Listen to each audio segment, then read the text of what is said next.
Hallo und herzlich willkommen zur 151. Folge von Fräulein Maja empfiehlt. In der heutigen Folge stellen wir uns eine sehr philosophische Frage. Haben Katzen eine Seele? Was macht eine Seele aus und kann es sein, dass unsere flauschigen Lieblinge so etwas tatsächlich besitzen?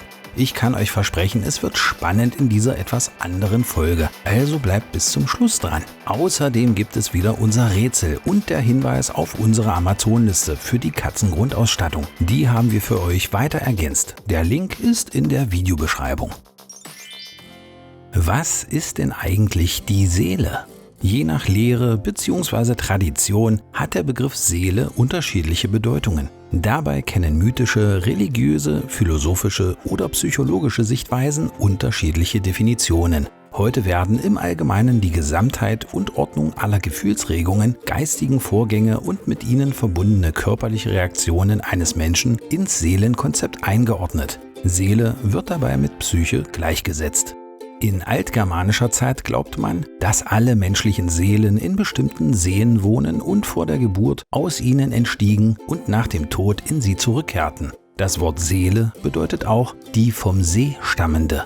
Wissenschaftlich bevorzugt ist die Annahme, dass das samische Wort Saivo für das Totenreich steht.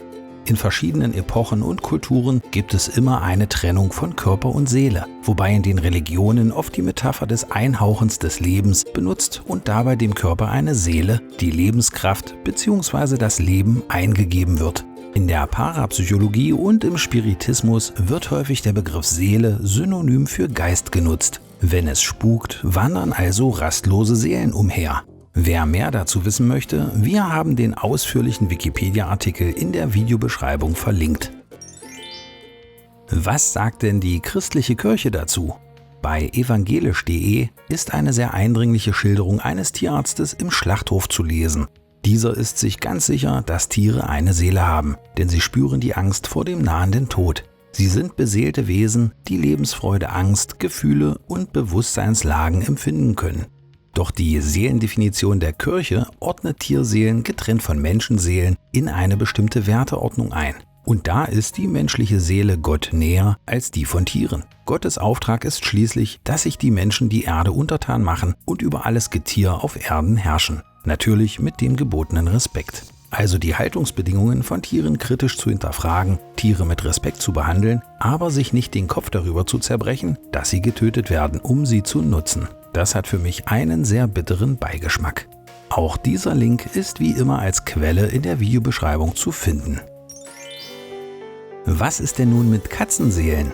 Nur Geduld, den Bogen bekommen wir gleich.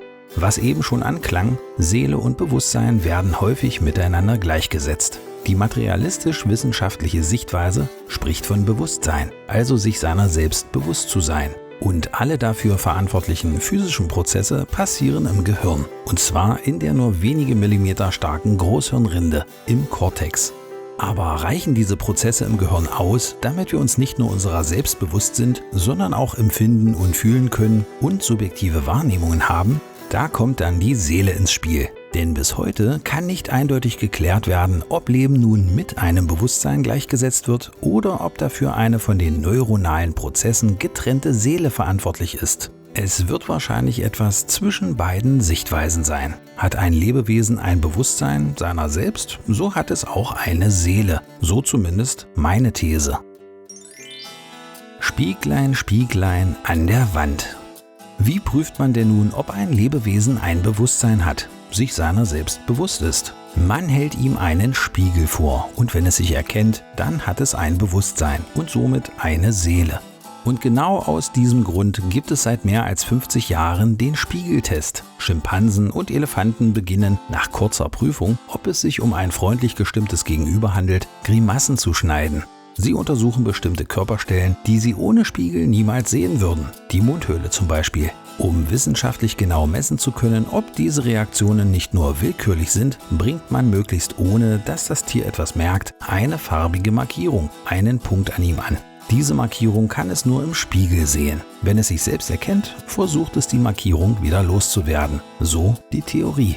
Elefanten, Affen und Krähen haben mit Bravour diesen Test bestanden. Sie versuchten sofort, nachdem sie sich im Spiegel erblickten, den farbigen Punkt an sich selbst loszuwerden. Hunde und Katzen machten jedoch keine Anstalten, sich für diesen Farbpunkt zu interessieren. Erkennen sie sich nicht im Spiegel? Sind sie sich ihrer selbst nicht bewusst? Haben sie keine Seele? Eine super Schlussfolgerungskette, oder? Nicht so ganz. Auch der Putzerlippfisch kann sich in einem in seinem Aquarium befindlichen Spiegel selbst erkennen. Er versuchte vehement, den Punkt loszuwerden, den er nur im Spiegel sehen kann. Da war man beim Experimentieren überrascht. Wie kann ein 8 bis 10 cm kleiner Fisch ein Bewusstsein haben, sich selbst im Spiegel erkennen und eine Katze nicht? Da kommt meiner Meinung nach der Opportunist bei den Feliden durch. Könnt ihr euch noch an das Experiment erinnern, bei dem herausgefunden wurde, ob Katzen ihren Namen verstehen? Tatsächlich konnte nachgewiesen werden, dass Katzen in der Lage sind zu verstehen, wenn sie gerufen werden. Auch ihren Namen von den Namen anderer Katzen oder Familienangehörigen zu unterscheiden. Problematisch ist nur, dass es ihnen in den meisten Fällen schlicht egal ist. Sie bewegen sich nicht, obwohl sie ihren Namen hören und verstehen. Und so verhält es sich auch beim Spiegeltest. Die schlauen Felljäger bekommen nicht nur ganz schnell mit, dass ihnen die Katze, die ihr gegenüber sitzt, nichts Böses will, und irgendwann verstehen die kleinen Fellträger auch, dass sie sich selbst sehen. Nur ist es ihnen einfach egal. Und so ist es mit dem Punkt im Fell ebenfalls. Da ist ein bunter Punkt auf meinem Fell. Na und? Er riecht nicht schlecht und wird mich bei der Jagd auch nicht behindern. Warum sollte ich mich verrenken und den wegschlecken? Der Spiegeltest wurde von Lebewesen entwickelt, die vorrangig in der visuellen Welt unterwegs sind. Er basiert auf optischen Eindrücken. Katzen sind wie Hunde aber zum größten Teil in der olfaktorischen Welt, also der Welt aus Gerüchen und Düften unterwegs. Das ist ihnen viel wichtiger als die schnöde Optik. Da haben sie uns Zweibeinern so einiges voraus. In meinen Augen ist der Test damit für die Samtpfoten nicht repräsentativ. Also ist nach wie vor alles unklar? Natürlich nicht. Der Catface-Filter von TikTok. Im Netz kursieren seit kurzem virale Videos von TikTok-Nutzern, die per Face-Filter, derzeit leider nur in der chinesischen TikTok-Version, ihr Gesicht gegen das einer Katze tauschen und das Ganze auch gleich per Smartphone live ihrer Katze zeigen. Die Reaktionen sind verblüffend. Die Katzen sehen eine große Katze im Handy oder Tablet und schauen sich teilweise entsetzt um. Das Verhalten der Samtpfoten ist wirklich lustig und ein Blick ins Video lohnt sich. Der Link zum Video ist in der Beschreibung. Doch was hat das mit der Seele zu tun? Was genau passiert in diesen lustigen Clips? Die Katzen sehen im Display sich und ihren Halter und zeigen zumeist eine gelangweilte Reaktion. Erst wenn sich das Gesicht des Halters auf dem Bildschirm in eine große Katze, die sich ja hinter ihnen befindet, verwandelt, zeigen sie eine Reaktion und drehen sich panisch oder verwirrt um. Sie erkennen also im Bildschirm nicht nur sich und ihren Halter, sondern wundern sich auch, was da plötzlich hinter ihnen zu sein scheint und drehen sich um, auch mehrfach, um sich zu vergewissern, dass es keine riesige Katze ist. Warum sollten Sie sich plötzlich umdrehen, wenn Sie das Szenario im Bildschirm im digitalen Spiegel also nicht richtig zuordnen können? Katzen haben eine Seele.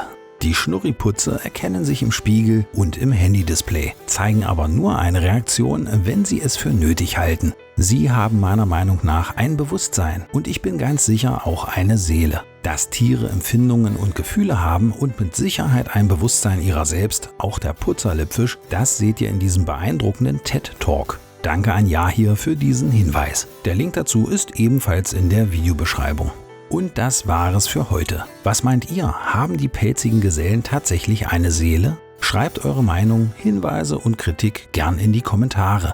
Im letzten Rätsel suchten wir das Trommelfell. Toll, dass ihr wieder mitgemacht habt. Wir müssen mal einige schwerere oder andere Rätsel einbauen. Wenn ihr Ideen habt oder Links, dann schreibt sie doch mal in die Kommentare. So, und nun viel Spaß beim heutigen Rätsel.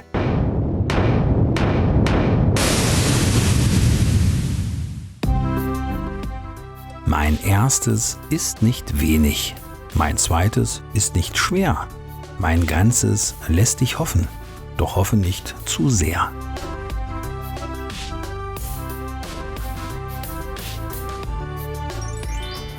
Wenn ihr wisst, was Maya sucht, schreibt's gern in die Kommentare. Die Auflösung gibt's beim nächsten Mal. Und um künftig nichts mehr von den Fellnasen zu verpassen, abonniert doch kostenlos unseren Kanal und aktiviert die Glocke. Bis zum nächsten Mal. Wir freuen uns auf euch.